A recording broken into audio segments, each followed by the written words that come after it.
flood watch for the following counties in Kentucky. Bracken, Grant, Owen, and Tennessee in the following counties in Ohio. Brown and Highland. Flash flood watch in effect through Wednesday morning. The National Weather Service in Wilmington has expanded the flash flood watch to include portions of northern Kentucky and Ohio, including the following counties in northern Kentucky: Bracken, Grant, Owen, and Tennessee in Ohio. Wednesday morning. Heavy rainfall amounts of 1 to 3 inches with locally higher amounts possible as the remnants of Ida move through the Ohio Valley today through Wednesday morning.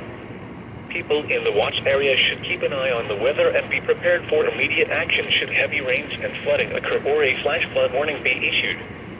Avoid low-lying areas and be careful when approaching highway dips and underpasses.